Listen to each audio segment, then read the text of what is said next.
International laws के अंदर, जब इंटरनेशनल लॉज के अंदर डिस्प्यूट कोई रेज होते हैं तो इंटरनेशनल कोर्ट्स में जाते हैं, और वो बेसिकली अधिकतर स्टेट्स होते हैं।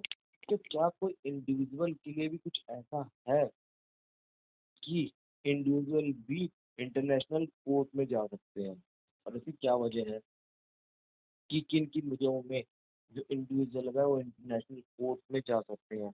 तो जवाब इसका ये होता है कि इंटरनेशनल कोर्ट है, इंटरनेशनल कोर्ट में जाने के लिए सबसे पहले इंटरनेशनल लॉज आते हैं, क्योंकि इंटरनेशनल कोर्ट्स के अंदर इंटरनेशनल लॉज जो ब्रीच होते हैं उसके कारण ही आप इंटरनेशनल कोर्ट्स में जा सकते हैं। और एक इंडिविजुअल के लिए इंटरनेशनल कोर्ट में जाना मतलब कि उसके जो अधिकार हैं, उसकी जो राइट्स हैं, उसका वायलेशन। और यूनिवर्सल डिक्लेरेशन है ऑफ ह्यूमन राइट्स की, जो कि बताती है डिटेल से कि fundamental rights and freedom of individual, कि एक इंडिविजुअल के क्या फंडामेंटल राइट्स हैं, क्या अधिकार है और क्या उसकी ड्यूटी है। इसी को ध्यान में रखते हुए 1948 में एक असेंबली का गठन हुआ था, जिसे जीनोसाइड कन्वेंशन कहते हैं। उस कन्वेंशन के तहत यूनाइटेड नेशन में की कमीशन बनी।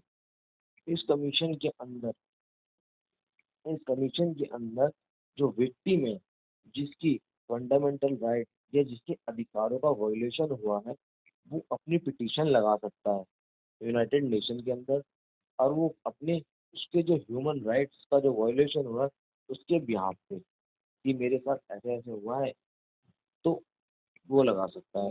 दूसरा, अगर उसके साथ जो वायलेशन हुआ है उसके अधिकारों का वो अपने खुद के स्टेट में हो, तो वो अपनी पिटीशन यूनाइटेड नेशन में भेज सकता है by the through the secretary general of United nation. ऐसा ही एक बार 1965 की कन्वेंशन में हुआ था, जब डिस्प्यूट रेज हुआ था स्टेट एंड नेशनल का और भी अदर स्टेट के साथ। तो और अधिक डिटेल से जानना है तो डिटेल से जानने के लिए डिस्क्रिप्शन में लिंक है, वहाँ से आप हमारी क्लासेस ज्वाइन कर सकते हैं और डिटेल से इसके बारे में पढ़ सकते हैं। तब तक के लिए थैंक यू। अगर वीडियो नहीं देखनी हो तो आपके पास समय नहीं है वीडियो देखने का, आप सुनने में इंटरेस्टेड है, तो आप हमारी ऑडियो परचेज कर सकते हैं। अगर आपको वीडियोस को देखकर सारा समझ में आता है तो आप वीडियो परचेज कर सकते हैं। अगर आपको लगता है